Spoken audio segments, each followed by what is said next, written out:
Всем добрый день! Рад вас приветствовать на 8-м нашем занятии по предмету физика. Мы с вами продолжаем изучать раздел механика, а точнее динамику. И сейчас мы с вами изучаем законы Ньютона. Мы знаем, что законы Ньютона — это 3 закона, которые лежат в основе классической механики и позволяют записать уравнение движения для любой механической системы, если известны силовые действия для составляющих ее тел. Мы уже с вами на прошлом занятии изучили 2 закона Ньютона. Эти законы названы в честь английского великого ученого, физика, и математика, и алхимика Исаака Ньютона. Мы с вами касались его биографии.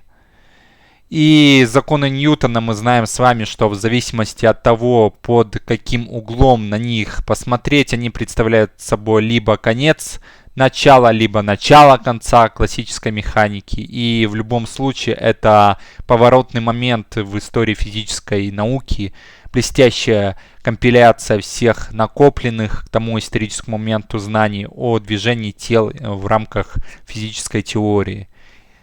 И однако Исаак Ньютон, он вывел вот эти все законы, свои 3 закона. Сегодня мы с вами будем изучать 3-й его закон. Он взял названные в его честь законы не из воздуха. Они фактически стали кульминацией долгого исторического процесса формулирования принципов классической механики. Многие, да, мы когда говорим также и о Менделееве, многие говорят о Ньютоне, говорят, вот им приснились, допустим, эти законы. Или вот яблоко с дерева упало Ньютону на голову, и он сразу вывел свои законы. Нет, эти законы разрабатывались еще до Ньютона разными учеными.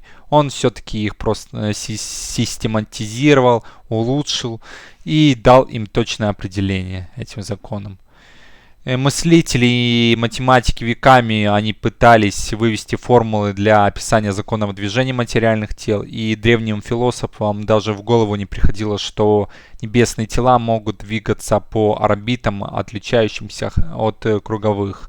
И в лучшем случае возникала идея, что планеты и звезды обращаются вокруг Земли. И вот это один из ученых, Кеплер, мы с вами еще о нем поговорим. Он вывел еще один закон, которого мы также сегодня будем с вами касаться. А мы давайте перейдем к 3-му закону Ньютона.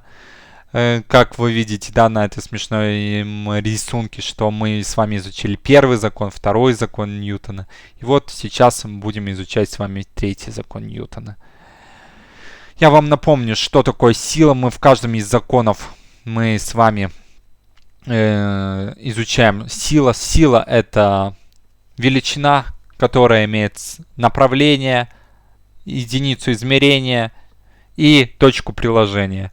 От простой векторной величины, например, перемещения, она отличается тем, что еще имеет точку приложения. И измеряется нам в ньютонах в честь нашего ученого. Которого мы законы и изучаем. И 1 ньютон — это сила, которая за время 1 секунду изменяет скорость тела массы 1 кг на 1 метр на секунду. Это мы с вами вывели из прошлого нашего 2-го закона. Сейчас мы, говоря о 3-м нашем законе, можно сказать, что этот закон, он, скорее всего, Ньютон и снискал, и именно из-за 3-го закона себе почет и уважение со стороны не только естествоиспытателей, но и ученых-гуманитариев и вообще широких масс людей. Его любят цитировать, этот закон очень часто, 3-й закон Ньютона, и проводя самые широкие параллели с тем, что мы вынуждены наблюдать в нашей обыденной жизни, и притягивают чуть ли не за уши для обоснования самых спорных положений в ходе дискуссий по любым вопросам, начиная с межличностных и заканчивая международными отношениями и глобальной политикой. Ньютон, однако, вкладывал в свой названный впоследствии 3-м закон совершенно конкретный физический смысл, и едва ли он замышлял его в ином качестве. нежели как точное средство описания природы силовых взаимодействий. Вот вы видите такую смешную картинку, которая говорит, что если когда вы деретесь или кто-то дерется, то не только бьет тот человек, который побеждает в драке, но и, конечно, бьет тот того, который и проигрывает. Так что они бьют друг друга одинаково, даже если бьет один человек. И вот мы с вами будем рассматривать сегодня, будем выводить и доказывать третий закон Ньютона и поймем, что это закон на разных, совершенно разных силах. Это и гравитацион, это и сила всемирного тяготения. Мы с вами поговорим вообще о силе всемирного тяготения. Это и магнитные различные силы, это сила упругости и так далее. И первое, с чего бы я хотел начать, чтобы понять третий закон Ньютона, это рассмотреть соударение двух бильярдных шаров. И при соударении мы все знаем, что двух бильярдных шаров изменяют свою скорость. То есть они получают ускорение, оба шара, да, получают ускорение при столкновении. Даже если, допустим, один шар будет находиться в покое. И то же самое и происходит в иных ситуациях. Вот давайте посмотрим такую легкую анимацию, когда два бильярдных шара сталкиваются, и затем они отталкиваются друг от друга, изменяя свои скорости.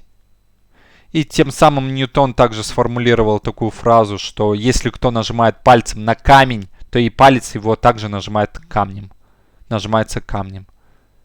Вот смысл его изречения мы сегодня постараемся с вами понять.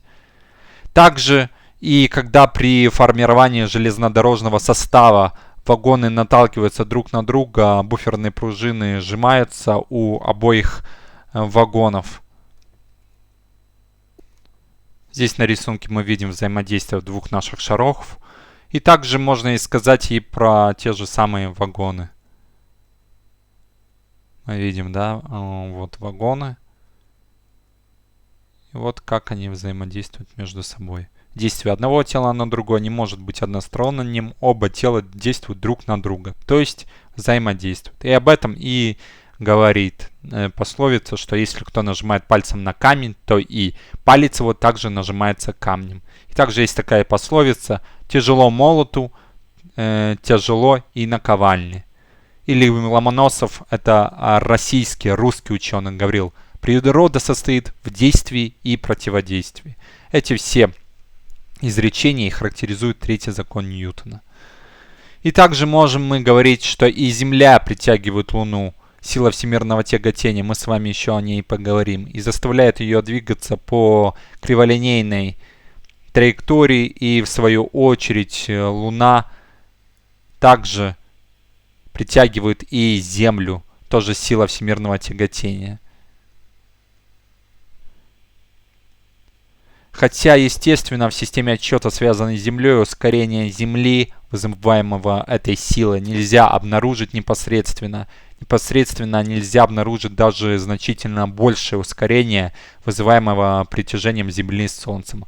Оно проявляется в виде приливов. Про приливы и отливы мы тоже с вами поговорим во второй части нашего занятия, когда мы с вами будем рассматривать закон всемирного тяготения. Вот мы привели несколько примеров сил, действующих между телами. Эти примеры, они показывают, силы всегда возникают не в одиночку, а по две сразу. И получается, что если одно тело действует с некоторой силой на другое, то есть действие происходит, то и второе тело действует с некоторой силой на первое. Противодействие. И опыт показывает, что это правило носит всеобщий характер, все силы носят взаимный характер, так что силовые действия тел друг на друга всегда представляют собой взаимодействие.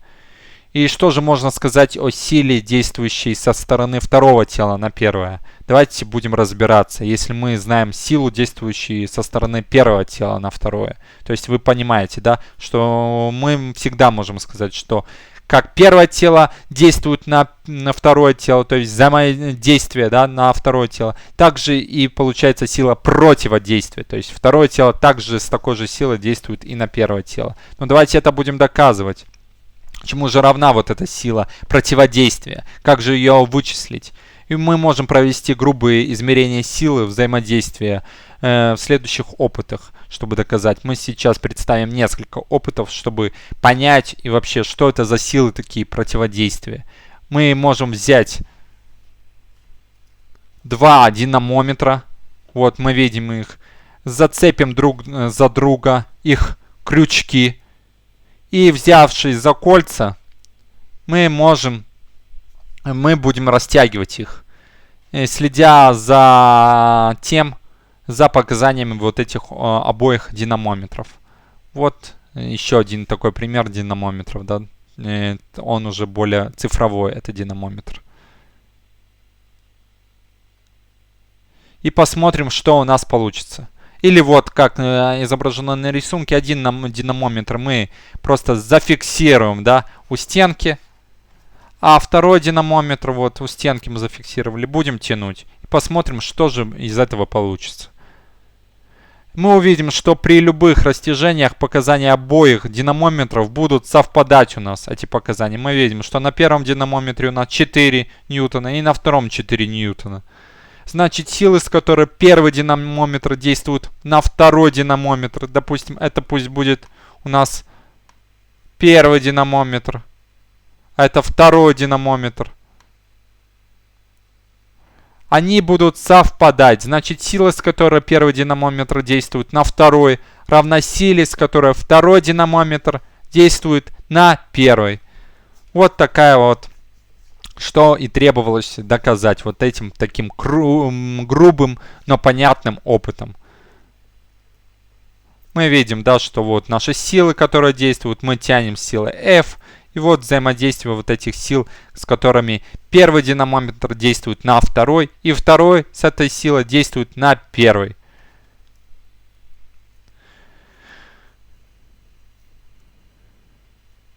И, следовательно, мы можем сделать вывод, что динамометры взаимодействуют с равными по модулю, но противоположно направленными силами. То есть, если будем растягивать, мы увидим, что F1 равно минус F2, что и требовалось нам доказать. Давайте теперь рассмотрим другой опыт. И по сравнению с упругими силами взаимодействия, вот где давайте рассмотрим другой опыт, где тела, укрепленные на тележках, могут быть любыми. И по-разному, нажимая рукой на динамометр слева, мы видим вот этот динамометр слева, вызовем различные показания на динамометр справа. Мы видим, да, установили две тележки и давим вот на вот этот слева динамометр. Когда сдавливаемые тела остаются неподвижными, оба динамометра показывают равные по модулю силы F1 и F2. При этом направление сил, с которыми действуют динамометры, будут противоположны. И кроме сил со стороны динамометров, при этом на тела действуют силы их упругого взаимодействия. И на тело А сила F3 действует со стороны тела B, и на тело B сила F4 со стороны тела А. То есть, да, мы понимаем, что со стороны тела А действует сила F3.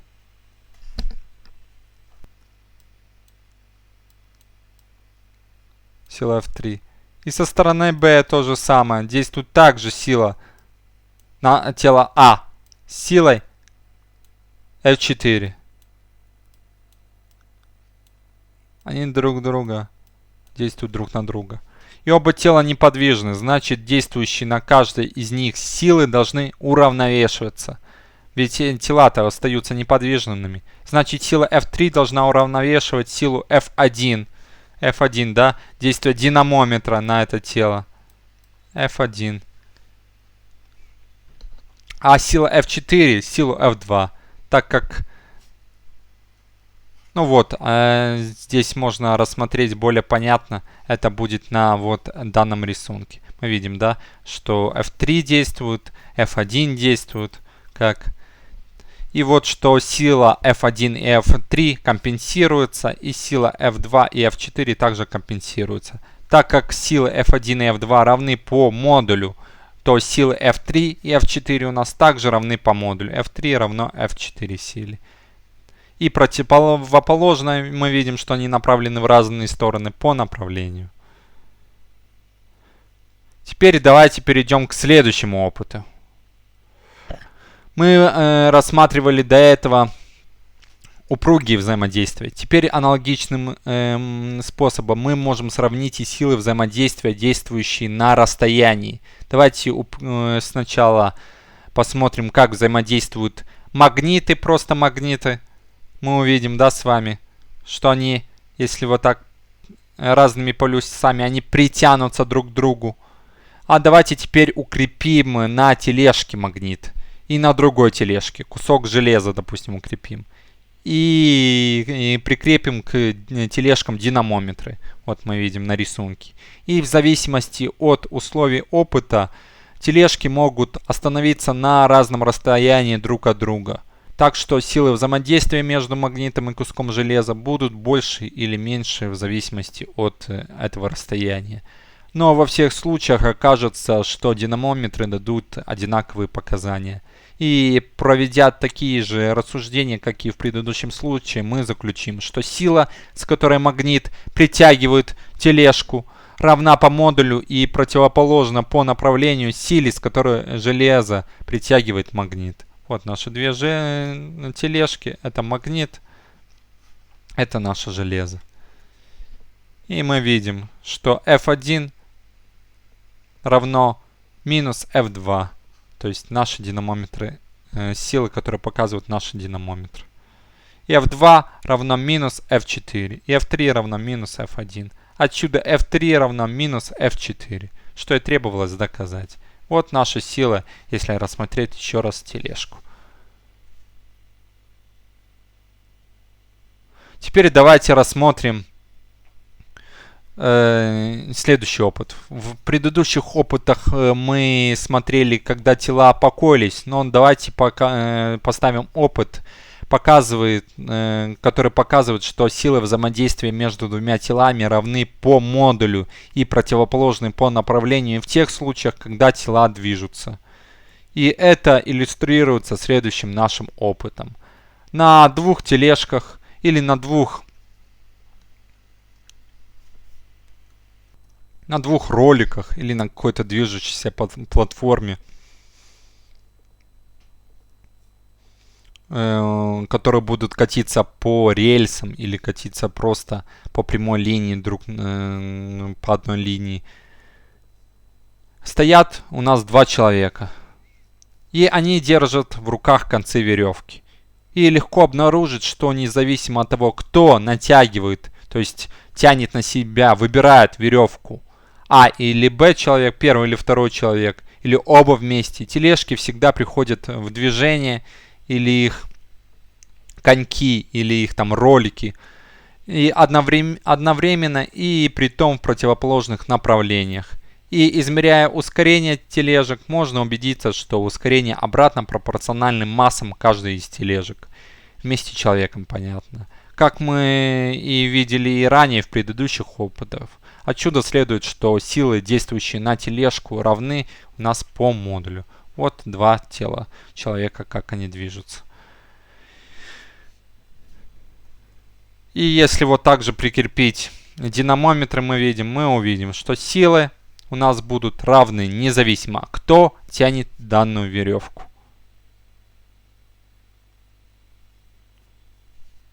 И два мальчика действуют на один и тот же динамометр, также если один динамометр, и силы компенсируют друг друга, так как приложены к одному телу. Мы видим с вами, что F результирующая равно F1, то есть силы приложены к динамометру, обратите внимание, F1 плюс F2 равны будет у нас нулю. То есть динамометр будет показывать у нас 0. То же самое можно сделать и с лодкой. Как вот будет данная ситуация, когда мальчик будет тянуть за веревку лодку. Они друг с другом приблизятся с равными силами по модулю, но противоположными по направлению. Тоже можно сказать и о мячике, если мы его ударим. Также мячик будет действовать нога на мячик, так же как и мячик на ногу. Теперь давайте мы рассмотрели с вами в предыдущих покоящиеся тела. Теперь выясним, как взаимодействуют движущиеся тела. Вот мы видим на рисунке два цилиндра с просверленными по оси отверстиями. И цилиндры эти надеты на стержень. И вдоль которого они могут скользить с малым трением. Вот, да, два цилиндра наши. И они одеты на стержень. Вот этот стержень, относительно которого они могут скользить. Известно, что отношение масс цилиндров равно М2 к М1 равно 3. Теперь свяжем, давайте, цилиндры нитью. И установим стержень с цилиндрами на горизонтальный диск, который станем вращать. Вот мы установили на диск. И посмотрим, давайте, что получится. И скользя вдоль стержней, цилиндры остановятся, и каждый на некотором расстоянии от оси вращения. Мы видим эти расстояния R1 и R2. И при этом они будут двигаться по окружностям и радиусам вот этим R1 и R2 с центростремительными ускорениями равными. Как мы знаем, как находится центростремительное ускорение. Да, из формулы угловой скорости. Если преобразовать, мы с вами изучали это. Что А1 у нас равно будет 4π квадрат n квадрат r1, А2 у нас будет равно 4π квадрат n квадрат r2, где n это частота обращения. И мы можем найти соотношение ускорений. Отсюда мы выразим и соотношение r1 и r2. И теперь, измеряя показания, что отношение R1 к R2 равно 3, это значит, что А1 к А2 равно также 3. Но и массы соотносятся этих двух цилиндров, как М2 к М1 равно 3. И, следовательно, А1 к А2 равно М2 к М1. Ведь масса у нас соотносится к 3 по условию задачи. И отсюда мы с вами можем выразить, что М1А1 равно М2А2. И согласно второму закону Ньютона, М1 и А1 это F1, М2А2 равно F2. Значит, F1 равно F2, что и требовалось доказать по модулю. И значит, сила F1 приложена к одному цилиндру, а сила F2 к другому. Но направлены эти силы в противоположные стороны. И поэтому F1 равно минус F2, что нам и требовалось доказать. И опыты, вот эти приведенные, мы с вами сравнили разные опыты, и которые тела действуют на расстоянии, и силы упругости при деформации, и вот и движущиеся тела, и покоящиеся тела. И все вот эти опыты показывают, что и во всех других случаях, если одно тело действует на другое с некоторой силой, то второе тело действует на первое с силой, равной по модулю и противоположной по направлению. При этом обе силы лежат на одной прямой.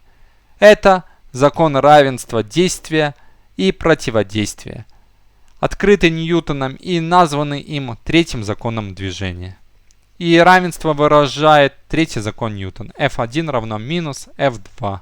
И силы, с которыми действуют тела друг на друга, равны по модулю и противоположны по направлению. В этом и состоит суть и определение третьего закона Ньютона.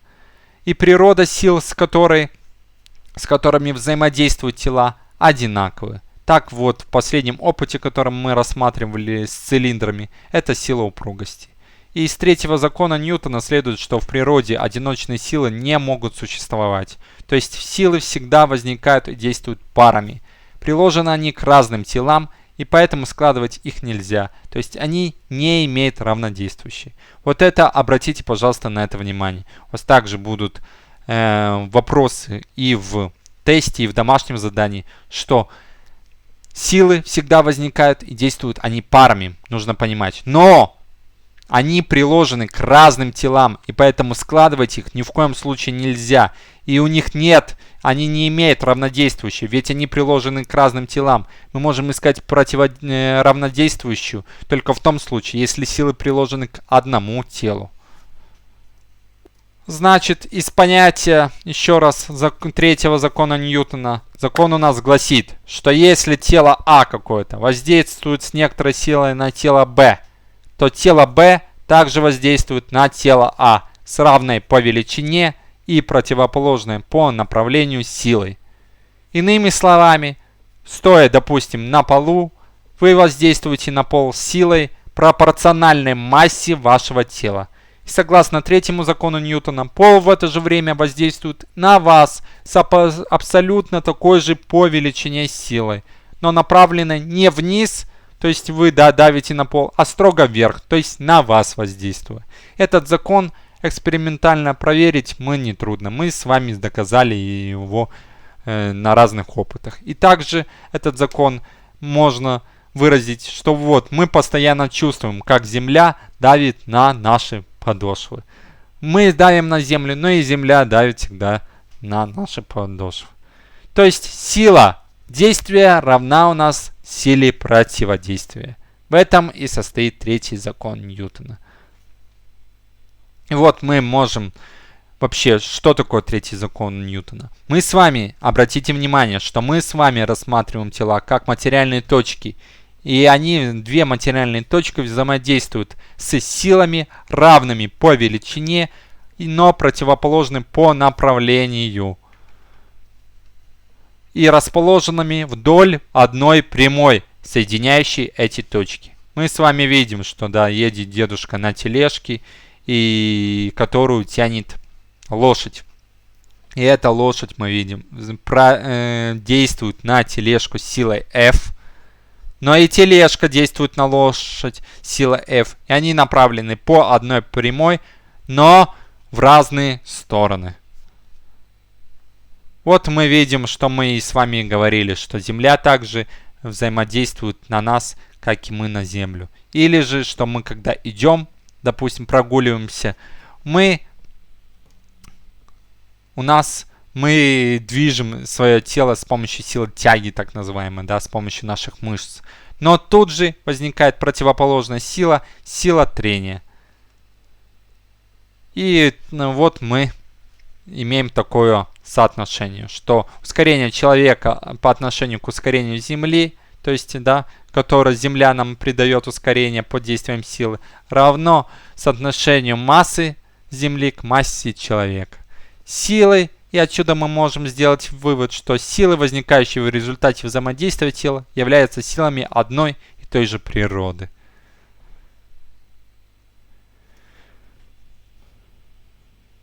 И силы, которые возникают при взаимодействии двух тел, это силы одной физической природы. Время их действия одинаково. Обратите внимание, что время их действия одинаково.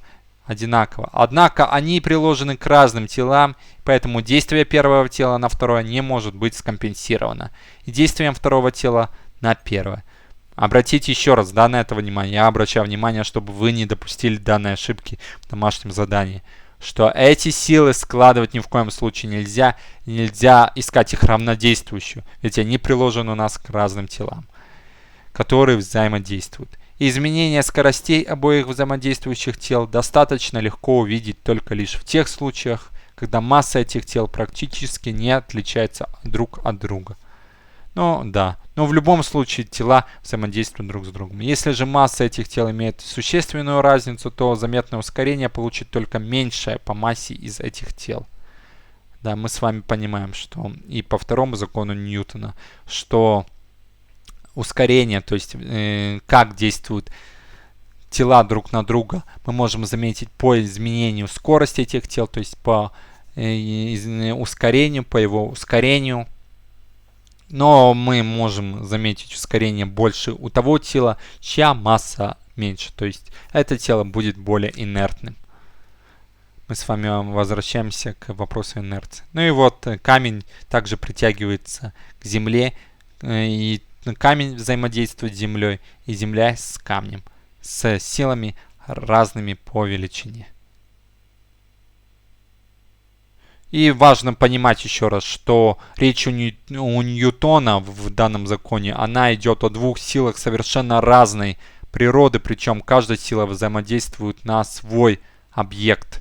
И когда яблоко, вот, да, мы вспомним все, что на Ньютона упало яблоко с дерева, что яблоко, когда падает с дерева, это Земля воздействует на яблоко с силой своего гравитационного притяжения. Мы с вами уже говорили об ускорении свободного падения. Сегодня поговорим о законе всемирного тяготения. И вот вследствие чего яблоко равноускоренно устремляется к поверхности Земли. Но и при этом и яблоко также притягивает к себе Землю с равной силой. Вот мы видим это также на примере с камнем. То, что нам кажется, что это именно яблоко падает на Землю, а не наоборот, это уже следствие второго закона Ньютона. Масса яблока по сравнению с массой Земли низка до вообще несравнения, несовпоставимости. Поэтому именно его ускорение заметно для глаз наблюдателя. А масса же Земли по сравнению с массой яблока огромна. И поэтому ее ускорение практически незаметно. Но в случае падения яблока центр Земли смещается вверх на расстояние менее радиуса атомного ядра. То есть в любом случае, даже если вот мы видим, что камень падает на Землю, и что только именно камень приобретает ускорение, мы будем неправы. Земля также притягивается к камню, и тоже у нее получается ускорение, да, которое направлено в сторону камня. Но просто мы ее не замечаем, так как масса нашей Земли огромнейшая. Теперь давайте рассмотрим следующий наш пример силы, действующих на телегу. То есть мы посмотрим еще раз, как же все-таки у нас взаимодействуют еще силы. Мы рассмотрим разные примеры применения третьего нашего закона Ньютона. Все мы видели состязание по перетягиванию каната, где обе команды действуют друг на друга через канат с одинаковыми силами, как это следует из закона действия и противодействия, из третьего закона Ньютона, который мы сейчас изучаем. И значит, исходя из третьего закона Ньютона, если рассматривать вот эту игру по перетягиванию каната, выиграет та команда, перетянет канат, та команда, которая сильнее, которая не та, которая сильнее тянет, а та, которая сильнее упирается в землю. Понимаете? То есть они ведь тянут. Если даже одна команда тянет, то и сила действия и противодействия у нас одинаковы. Поэтому не столько тянуть, а больше упираться. В этом вся и суть. Вот давайте еще объясним на примере лошади и тележки. Вот как объяснить, что лошадь везет сани, если как это следует из закона действия и противодействия, сани тянут лошадь назад с такой же по модулю силы F2. Ведь логично, да? Если лошадь тянет сани, то и сани тянут лошадь с такой же силой. Так почему же тогда тележка едет? И с какой лошадь тянет сани вперед, F1? Почему эти силы не уравновешиваются и тележка не стоит на месте? А все дело в том, что, во-первых, хотя эти силы равны и противоположны по направлению,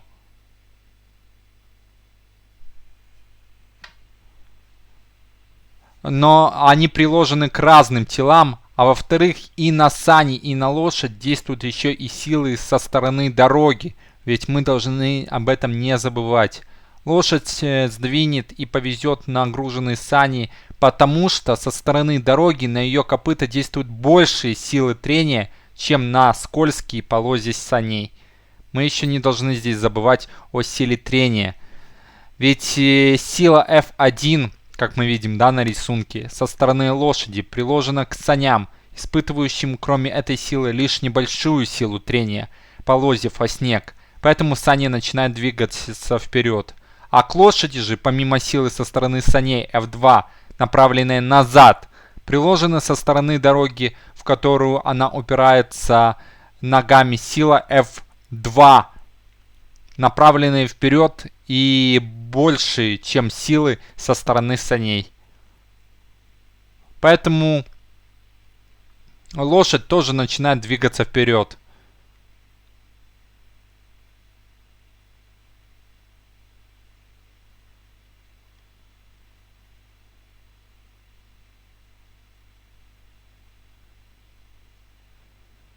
Если поставить лошадь на лед, то сила со стороны скользкого льда будет недостаточно, и лошадь не сдвинет сани. Тоже будет и с очень тяжело нагруженным возом, когда лошадь, даже упираясь ногами, не сможет создать достаточную силу, чтобы сдвинуть воз с места. И после того, как лошадь сдвинула сани и установилось равномерное движение саней, сила F1 будет уравновешена силами F2. Первый закон Ньютона. И почему же, поэтому, как вот это легко объяснить, почему же лошадь едет? Сила, действующая на телегу, и сила, действующая на лошадь, в каждый момент равны. Но так как телега свободно перемещается, например, на колесах, да, или на полозьях, как мы говорили, а лошадь упирается в землю, то понятно, почему телега катится в сторону лошади. Потому что мы забыли здесь рассмотреть силу трения. Также мы можем разобрать и следующий пример применения третьего закона Ньютона. Вот подобный же вопрос возникает и при разборе движения поезда под действием электровоза.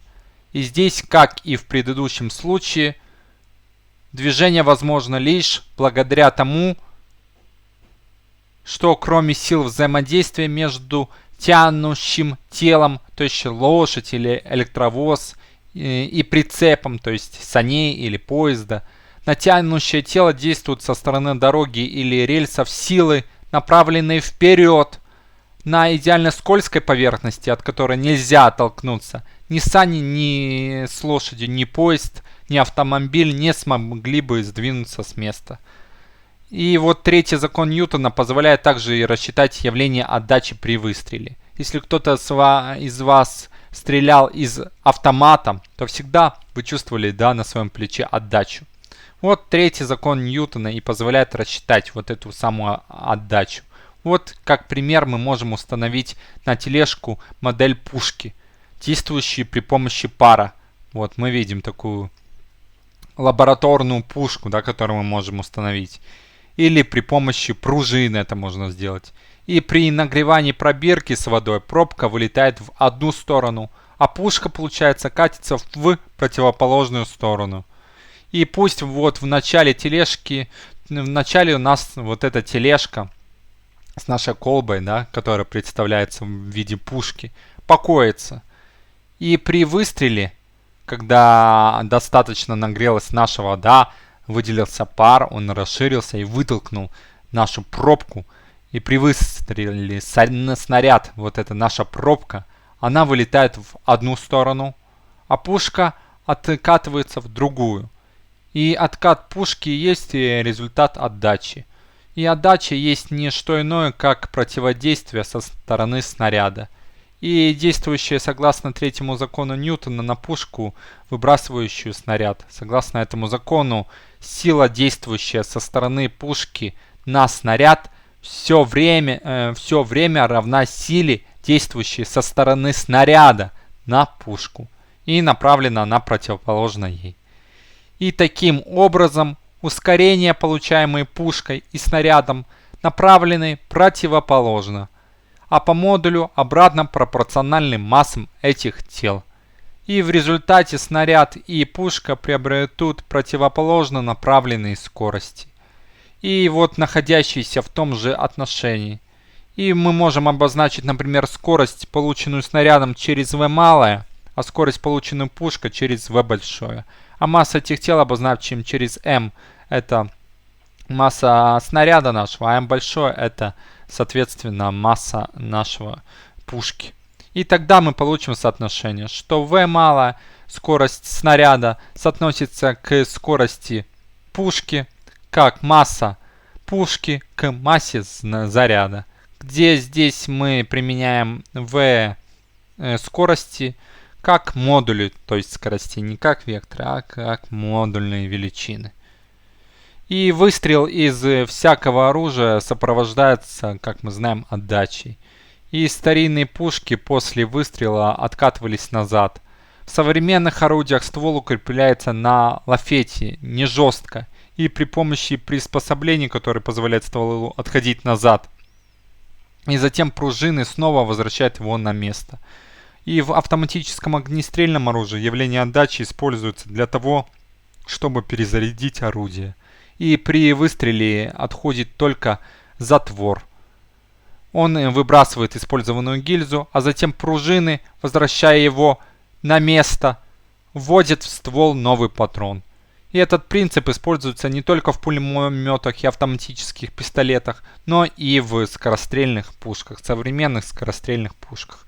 Вот мы видим, как наш третий закон Ньютона применяется и в современном мире в области вооружения.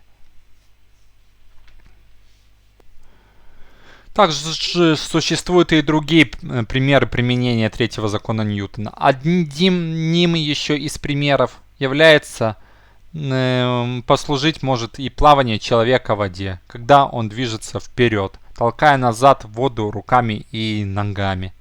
Каждый раз, когда он с силой толкает воду назад, такая же по величине сила действует на него вперед со стороны воды.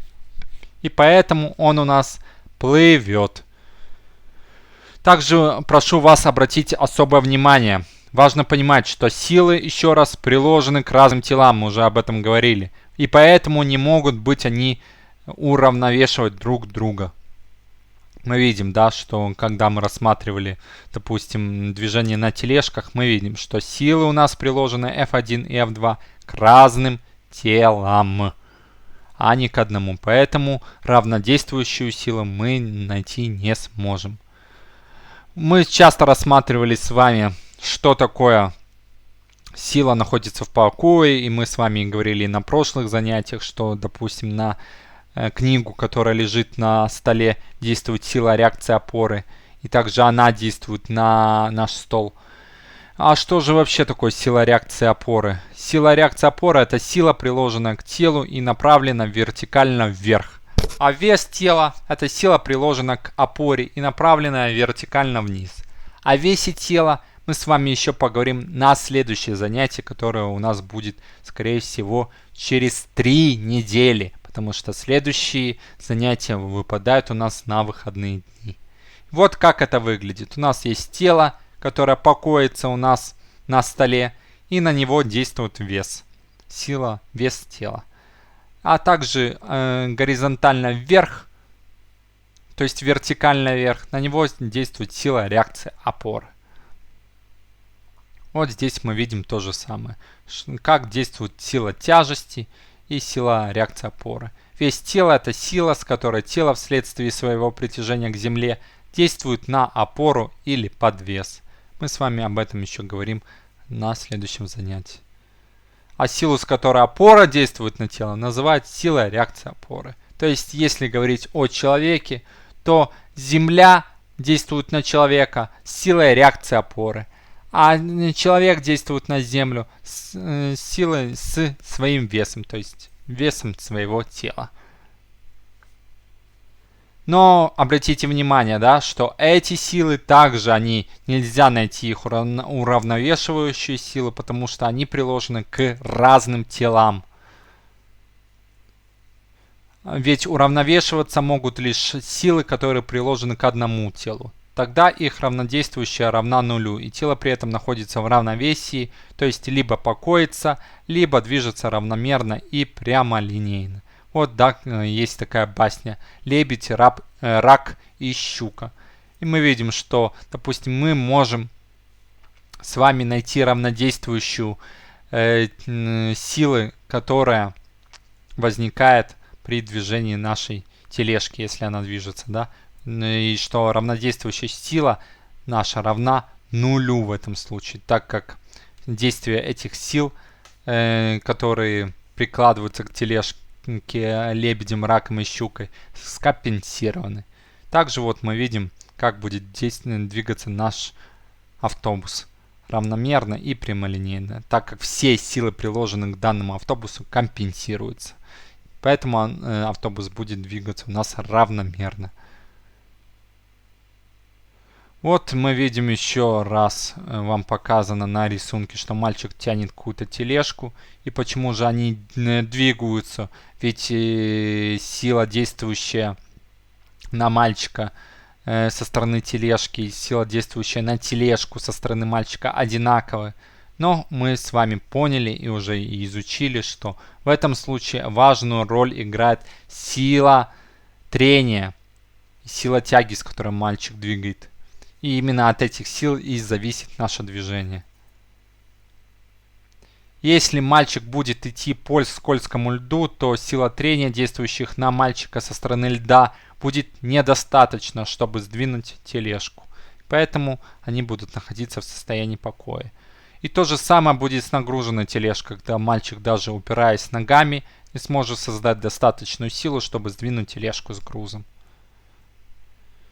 И вот еще несколько примеров из жизни и техники. Мы видим, что сила наша, третий закон Ньютона применяется и при отвесах, и при изгибах, и в море при действии корабля. Мы можем эту силу, мы можем применять, да, наш закон, третий закон Ньютона, сила действия и противодействия, закон действия и противодействия везде. Он применяется у нас везде. Мы видим, да, и при лодках, и при сидении, и при давлении, везде. Вот такое тоже, если рассмотреть обычную каюту или обычную спальню, то мы увидим, что везде также у нас применяется третий закон Ньютона. Результаты опытов ничем не отличаются от результатов опыта, проведенных на Земле. Но это еще раз вот показывает вам, еще и напоминает и первый закон Ньютона об инерциальных системах отсчета. Также вот мы видим и проявление третьего закона еще и в жизни.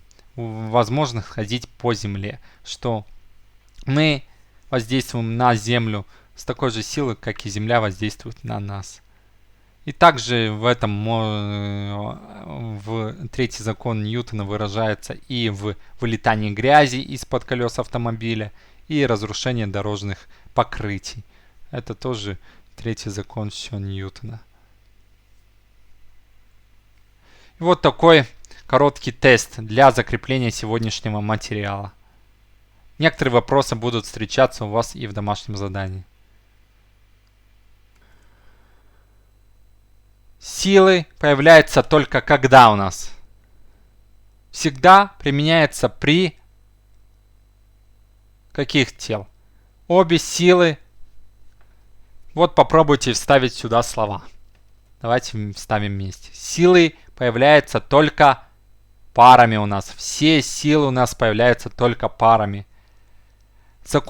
Третий закон Ньютона всегда применяется при взаимодействии тел. Все силы появляются при взаимодействии тел. Обе силы у нас одной природы. И силы не уравновешиваются, так как приложены к разным телам. И закон верен для любых сил. И еще раз обратим внимание на особенности третьего закона Ньютона. Силы у нас только парами, всегда при любых взаимодействиях.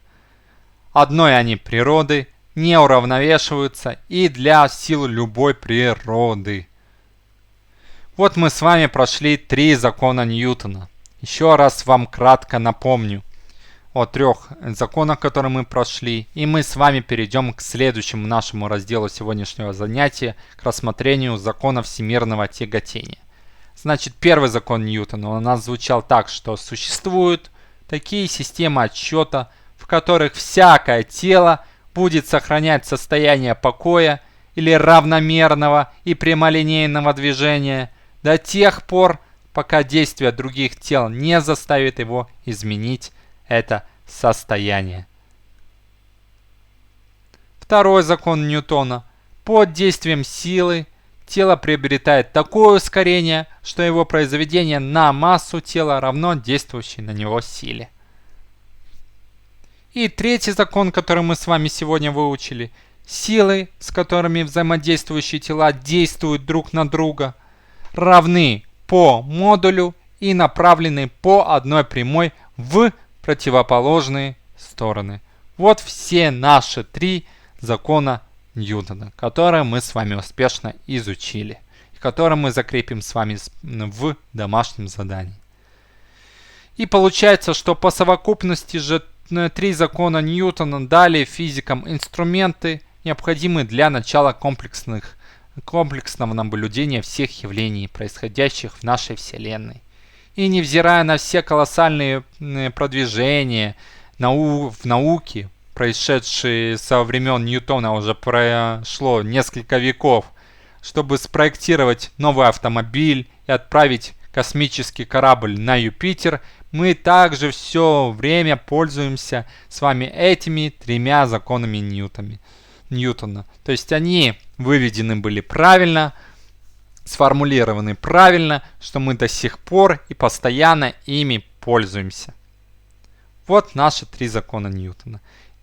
Презентацию данную я вам вышлю, вы сможете повторить. И запись сегодняшней лекции также будет, как всегда, доступна на YouTube канале. Ну а мы с вами переходим к следующему разделу. И переходим мы с вами к рассмотрению закона всемирного тяготения. Как говорил Ньютон, причину же свойств силы тяготения я до сих пор не мог вывести из явлений. Гипотез же я не измышляю. И вот Исаак Ньютон сумел вывести из законов Кеплера один из фундаментальных законов природы, закон всемирного тяготения. Но еще до Кеплера и до Ньютона особый вклад в развитие и законов Ньютона, и особенностей законов всемирного тяготения внесли и другие ученые. Один из них был это Николай Коперник. Это польский астроном и мыслитель.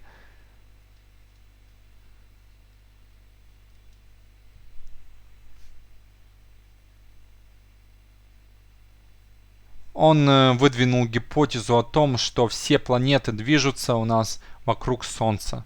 Он был подвергнут за это инквизиции.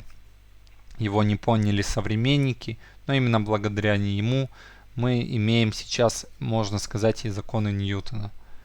Следующий человек, который также внес огромный вклад в развитие наших законов, это был Тихо Браге. Он датский астроном, астролог и алхимик эпохи Возрождения. И он долгие годы наблюдал за движением планет и накопил огромное количество интересных данных, но не сумел их обработать. Следующий это Кеплер, о котором мы уже с вами говорили.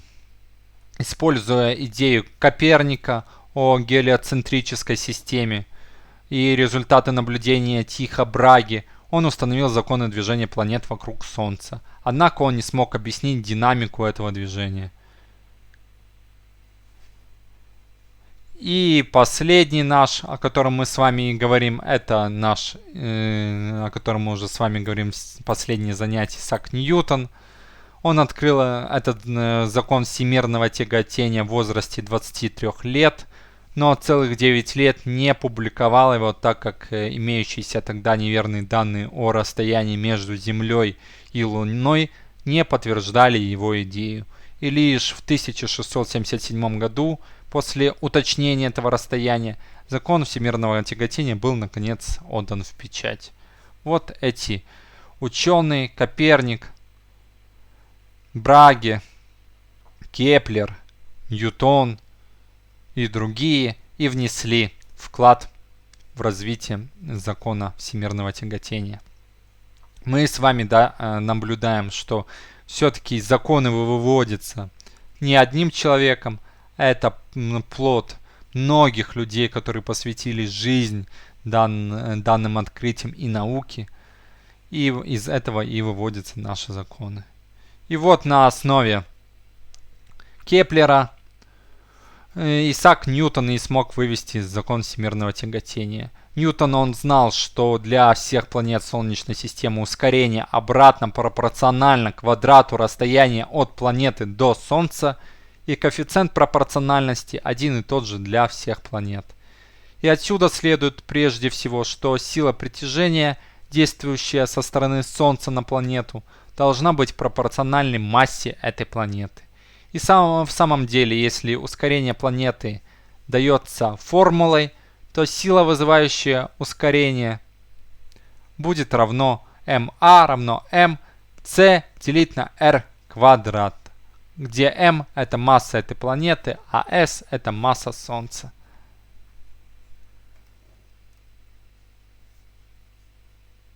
Ну а одним из ученых, кто понял, что не только Солнце притягивает к себе планеты, но и планеты притягивают к себе Солнце, был английский ученый Роберт Гук. То есть да, тоже на основании это можно отнести к третьему закону Ньютона. И он писал, что все небесные тела имеют притяжение или силу тяготения к своему центру, и вследствие чего они не только притягивают собственные части и препятствуют им разлетаться, как наблюдаем на Земле, но и притягивают также все другие небесные тела, находящиеся в сфере их действия.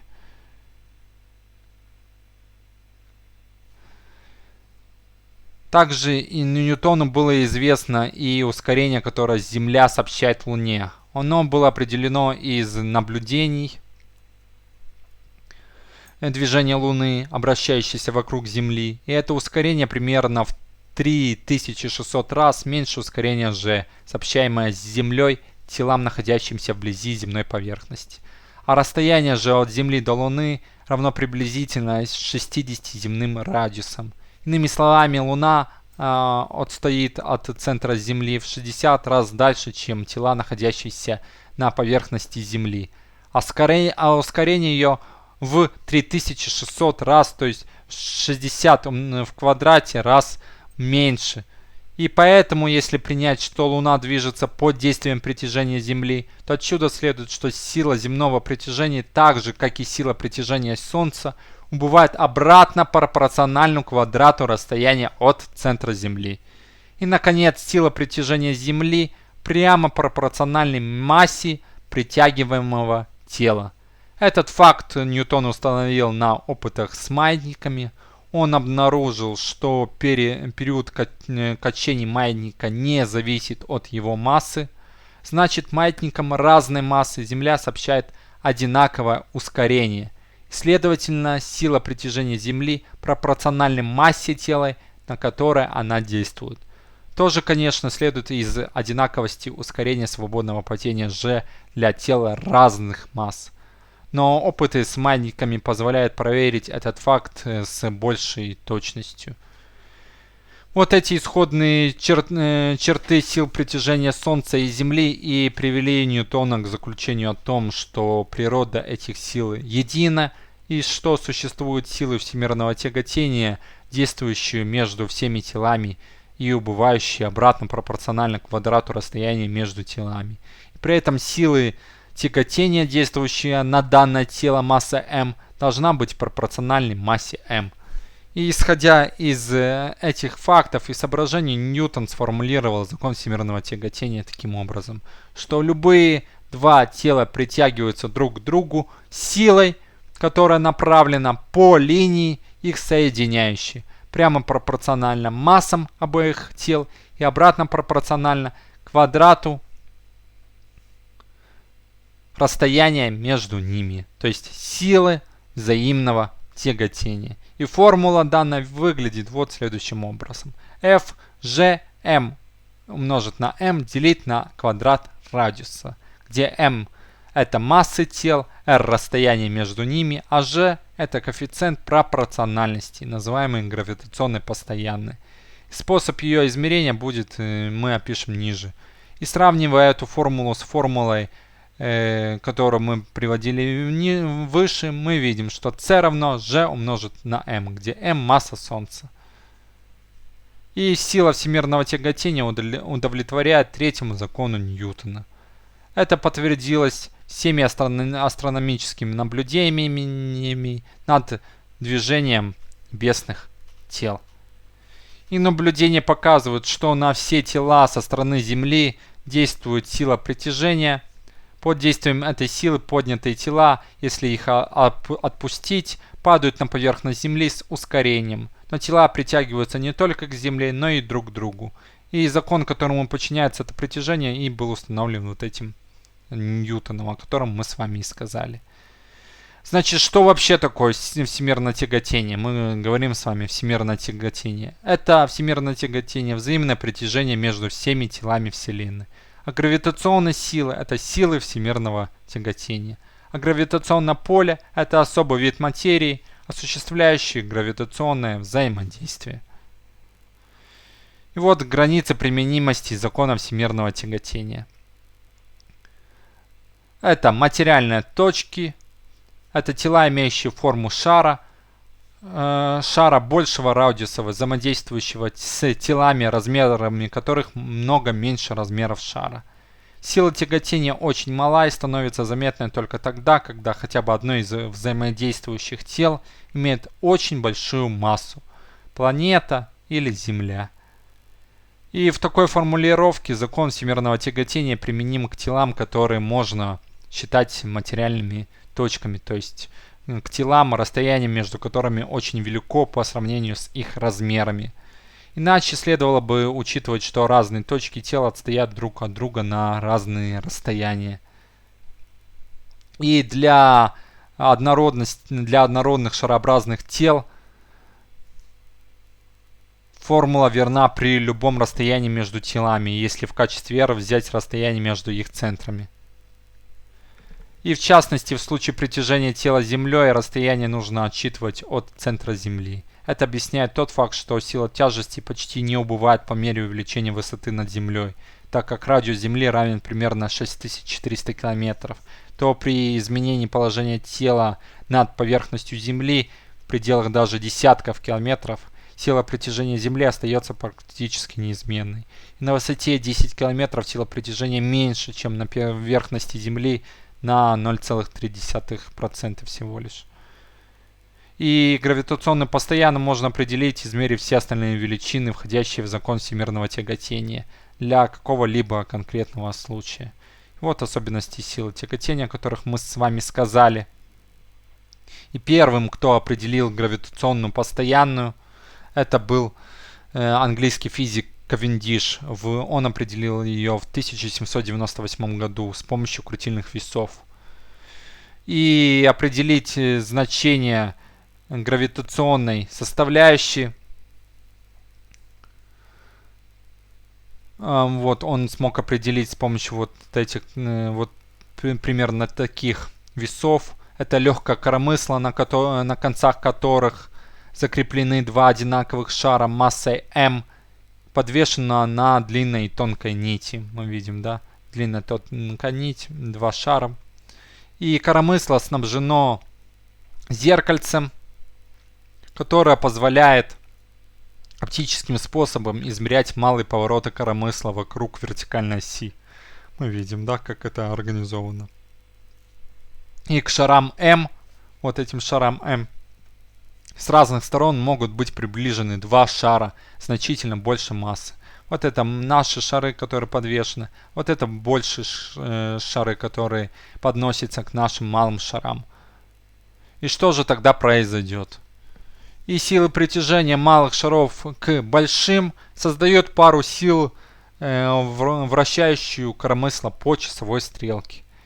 И если смотреть сверху, мы можем, измерив угол, на который поворачивается коромысло, мы видим, да, вот сейчас на слайде, при приближении к шарам m, шаров m, и зная упругие свойства нити, на которой подвешено коромысло, можно определить момент пары сил, с которой притягивается масса m к массам m большое, к большим массам. Так как массы шаров m и m и расстояние между их центрами при данном положении коромысла известны, то и формулой может быть найдено вот наше данное значение g, которое у нас и будет равно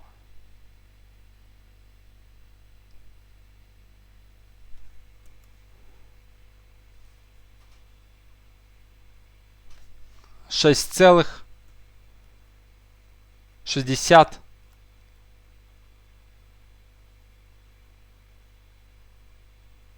7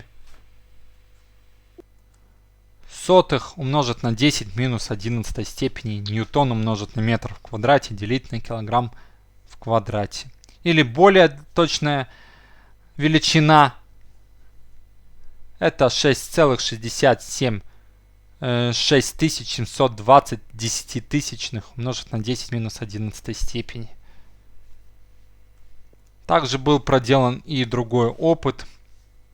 Кавендиш положил на один конец аптечных весов тело небольших размеров, а на другой гирьку такой же массы, как и тело, уравняв весы. И к телу он поднес свинцовый шар, ну это можно себе представить, да, массой 6 тонн, 6000 килограмм. И тело начало притягивать к шару, при этом нарушилось равновесие весов. Это еще раз доказывает закон всемирного тяготения. Есть и множество других опытов, доказывающих данный закон всемирного тяготения. И здесь нужно опять учесть, что силы притяжения, действующие между материальными точками, направлены вдоль прямой, соединяющих эти точки. А коэффициент пропорциональности G мы называем гравитационной постоянной, а силу F гравитационной силой. И в чем физический смысл гравитационной постоянной? Давайте определим, что это вообще за величина и в чем ее суть. Если масса каждого из двух взаимодействующих тел равна 1 килограмму и расстояние между ними 1 метр, то получается, что гравитационная постоянная численно равна модулю силы притяжения между двумя телами массой 1 килограмм каждая, находящимися на расстоянии 1 метр друг от друга. И закон всемирного тяготения, выраженный формулой, может быть использован для вычисления сил взаимодействия. Между телами любой формы, если их размеры значительно меньше расстояния между ними, между однородными шарообразными телами, и между телом шарообразной формы и телом, которое можно принять за материальную точку. И сила всемирного тяготения сообщает любому телу, находящемуся вблизи поверхности Земли, одинаковое ускорение. Это и есть ускорение нашего свободного падения, которое мы рассматривали, которое примерно равно 9,8 метра на секунду в квадрате. Это вот вычисляется легко из формулы G умножить на m делить на r квадрат, то есть радиус Земли. И подставив значение в данную формулу, мы определим с вами ускорение свободного падения. Если тело находится на высоте h над поверхностью Земли, то r равно радиус Земли плюс вот эта высота h.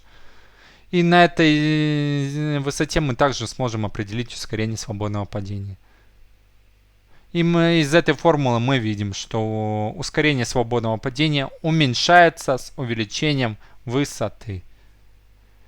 И с помощью формулы Кавендиш впервые определил массу Земли. И действительно, в соответствии с этим законом, тело массой m, находящееся у поверхности Земли, притягивается к Земле с силой G умножить на m, умножить на массу Земли, делить на r, радиус Земли. И с другой стороны мы знаем, что P у нас равно m умножить на G, да? Масса. Приравняв эти величины, мы можем найти, что m масса Земли равно G, ускорение свободного падения, умножить на r радиус Земли в квадрате, делить на постоянную, гравитационную постоянную. И теперь мы можем, подставив, и найдем, что масса Земли у нас равна почти 6 умножить на 10^24 степени килограмм.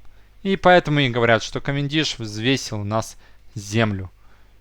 И из закона всемирного тяготения следует, что ускорения, сообщаемые друг другу телами с массами m1 и m2, находящимися на расстоянии r друг от друга, равны a1 равно g умножить на m2 делить на r в квадрате, a2 равно g умножить на m1 делить на r в квадрате. И эти формулы отражают уже отмеченную выше черту сил тяготения, что ускорение данного тела, вызванное тяготением другого тела, не зависит от массы данного тела. И далее из формулы следует, что А1 к А2 соотносятся друг к другу как М2 к М1. Таким образом, хотя силы всемирного тяготения, действующие между телами различной массы, равны, значительное ускорение получает тело малой массы, а тело большей массы испытывает малое ускорение.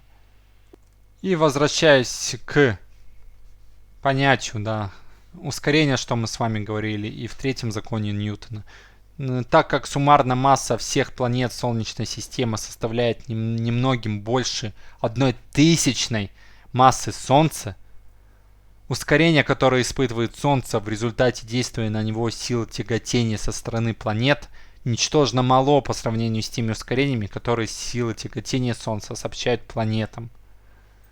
И относительно малы и силы тяготения, действующие между планетами. И поэтому при рассмотрении законов движения планет, законов Кеплера, мы не учитывали движение самого Солнца. И приближенно считали, что траектории планет, эллиптические орбиты, в одном из фокусов, в которых находится Солнце. Однако в точных расчетах приходится принимать во внимание те возмущения, которые вносят в движение самого Солнца или какой-либо планеты силы тяготения со стороны других планет, хоть эти и величины и малы. То же самое, да, мы рассматривали с вами и при падении камня или яблока, что все-таки при воздействии, да, с яблоком Земля также ускоряется, только ускорение очень и очень мало. И одно из проявлений всемирного тяготения – это действие силы тяжести, которое сообщает телу ускорение свободного падения и, если не учитывать вращение Земли, направлено к центру Земли. И убедительным подтверждением закона всемирного тяготения было предсказание существования планет Нептун и Плутон, и их обнаружение именно там, где они должны были быть в соответствии с расчетами, основанными на этом законе. И вот, как мы уже говорили о границах применимости и закона, я бы хотел еще вам отметить, что закон неприменим, например, для взаимодействия бесконечного стержня и шара. То есть одно из тел, шар большого радиуса должен быть взаимодействующий с телом, размер которого много меньше размеров шара. И сила тяготения становится заметной только тогда, когда хотя бы одно из взаимодействующих тел имеет очень большую массу, планета или Земля. И вообще, в чем суть механизма гравитационного взаимодействия? В настоящее время механизм гравитационного взаимодействия представляется следующим образом. Каждое тело массы m создает вокруг себя поле, которое называют гравитационным. И если в некоторую точку этого поля поместить пробное тело массой m, то гравитационное поле действует на данное тело силой F. А зависящие от свойств поля в этой точке и от величины массы пробного тела. И вот гравитационное поле, свойства его, оно существует вокруг любого тела, осуществляет притяжение между телами, всепроникающая способностью данного гравитационного поля и характеризуется гравитационным зарядом массой.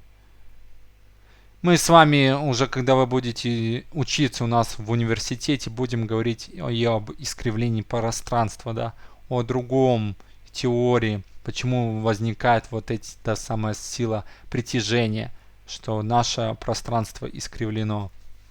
Но суть остается так же, хоть и пространство наше искривлено, и это как бы теория выглядит более современно и более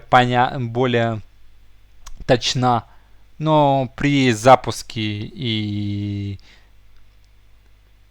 самолетов, и ракет мы все-таки применяем законы Ньютона и всемирный закон всемирного тяготения.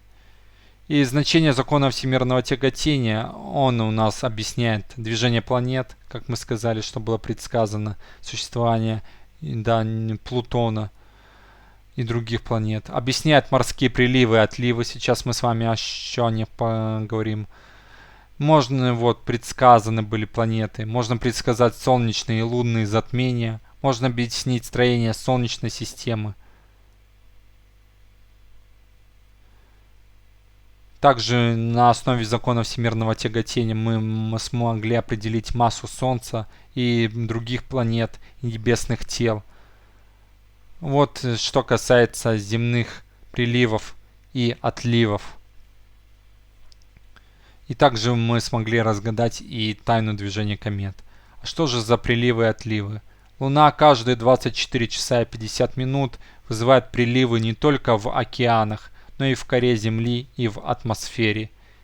И под действием приливных сил литосфера вытягивается примерно на полметра. Тяготение Луны вызывает также и прецессию земной оси. И из-за океанских приливов и отливов возникает сила трения между литосферой и гидросферой, замедляющая скорость вращения Земли вокруг своей оси. Вот как мы видим на рисунке. Каждое столетие продолжительность суток увеличивается приблизительно на 2000 секунды. А 2 миллиарда лет назад продолжительность земных суток составляла всего 10 часов. А в отдаленном будущем они будут равны 1 месяцу. И уже теперь, благодаря приливным силам, Луна постоянно обращена к Земле одной и той же стороной. И кроме того, притяжение приливных выступов Земли увлекает Луну по орбите вперед, и в результате чего она удаляется от Земли со скоростью 3 см в год. Именно приливные силы, возникающие в гравитационном поле Юпитера, разорвали ядро кометы Шумейкеров-Леви на множество частей, после чего несколько лет назад она упала на Юпитер. И закон всемирного тяготения справедлив только в рамках классической механики. Он, по-видимому, нарушается на малых расстояниях порядка планковской длины, то есть на атомных расстояниях. И в 1916 году Альберт Эйнштейн в теории относительности показал, что свойства пространства и времени изменяются вблизи больших масс. Мы с вами уже при обучении, когда вы поступите в наш вуз, будем говорить об теории относительности Эйнштейна, об изменении времени, и пространства, и зависимости их друг от друга. Но говоря о законе всемирного тяготения, мы можем благодаря ему вычислять параметры движения космических аппаратов, искусственных спутников Земли. Закон всемирного тяготения применяется и сейчас в современном мире при полетах в космос. Вот, допустим, когда мы запускаем спутник с Земли. Спутник все время находится на равном расстоянии над поверхностью Земли. И Земля притягивает одинаково на всех направлениях. И вот, двигаясь по орбитам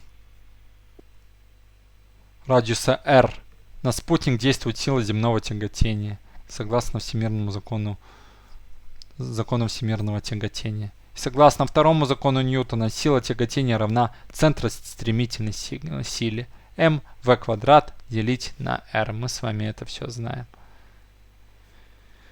И при удалении от поверхности Земли сила земного тяготения и ускорения свободного падения изменяется обратно пропорционально квадрату расстояния до центра Земли. Мы с вами это уже поняли.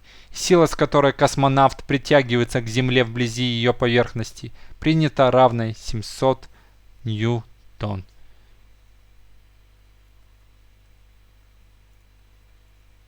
И также вот интересные факты под конец нашего занятия, что сила тяготения обладает очень интересными и необычными свойствами, и для нее не существует никаких преград. Она действует между телами, разделенными безвоздушным пространством, находящимся как угодно далеко друг от друга. Тяготение не поглощается межзвездной средой, не ослабевает, когда на его пути встречаются какие-либо тела. Например, в моменты лунных затмений между Солнцем и Луной находится Земля, которая могла бы прекратить путь силы тяготения между Солнцем и Луной, так же как лучам света. Это повлияло бы на движение Луны. Однако такое влияние не обнаруживается. И также на какой высоте, вот под конец давайте решим такую легкую задачу. На какой высоте условия задачи, на какой высоте над поверхностью Земли ускорение свободного падения составляет четвертую часть ускорения свободного падения вблизи ее поверхности. Радиус Земли равен 6400 км. Давайте решим эту задачу. На высоте h над поверхностью Земли ускорение свободного падения, как мы знаем, равно g'. И равно g умножить на m Земли, делить на радиус Земли плюс высота в квадрате. А у поверхности Земли g равно g умножить на m, делить на радиус Земли в квадрате. И разделив g на g', мы получим данное выражение, что r радиус Земли плюс высота в квадрате делить на радиус Земли в квадрате. И извлечем теперь корень из правой и левой частей этого уравнения, и мы получим, что h у нас равно радиус Земли умножить на g делить на g' под корень минус 1. И это у нас равно радиус Земли. А h у нас равно 6400 километров. То есть на высоте 6400 километров у нас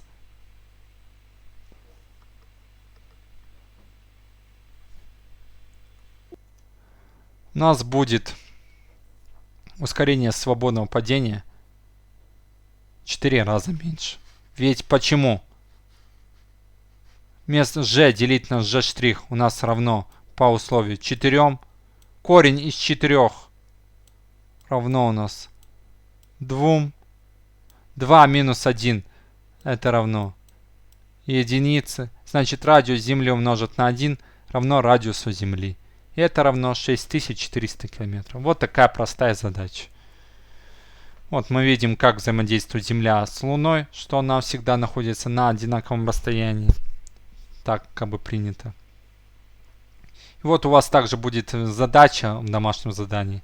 Вот я вам ее представляю как пример. Центростремительное ускорение Луны равно у нас v квадрат делить на r, где 4π квадрат r делить на период в квадрате. Можно выразить. Значит, центростремительное ускорение Земли будет равно 2,7 умножить на 10 минус в третьей степени. Где r это у нас расстояние между центрами Луны и Земли. А r Луны в 60 раз меньше, чем r Земли. И отношение ускорений 9,8 на а на 27 десятитысячных это равно 60 в квадрате. Значит, f у нас, как по закону, по второму закону, по третьему закону Ньютона или по закону всемирного тяготения пропорционально квадрату расстояния между телами. Значит, взаимодействие между Землей и Луной у нас равно 10 в 20 степени Ньютон. Вот запомните это. А расстояние между Землей и Луной у нас равно 380 тысяч километров. Это вам пригодится, эти данные, для решения вашего домашнего задания. Ну а на этом все. Всю информацию, которую я вам сегодня хотел рассказать, я рассказал. Мы сегодня прошли третий закон Ньютона, рассмотрели на различных примерах его и определились и с понятием, и с определением третьего закона Ньютона, вывели формулу, а также рассмотрели с вами закон всемирного тяготения. Также вывели формулу, узнали, как была определена постоянная гравитационная постоянная. И примерно гравитационную постоянную мы берем за значение 6,7 умножить на 10 минус 11 степени ньютон на метр в квадрате, деленный на килограмм в квадрате. Все вопросы вы можете мне задать в WhatsApp, как обычно. Все данные будут в Google таблице и на YouTube канале. Ну а сейчас перерыв 15 минут, после которого мы с вами приступим к решению задач на второй закон Ньютона, которые примерные задачи будут у вас и в домашнем задании, и в экзамене, который, я вам повторяю, будет у вас в июне, в конце июня или в начале июля месяца. Сейчас перерыв 15 минут.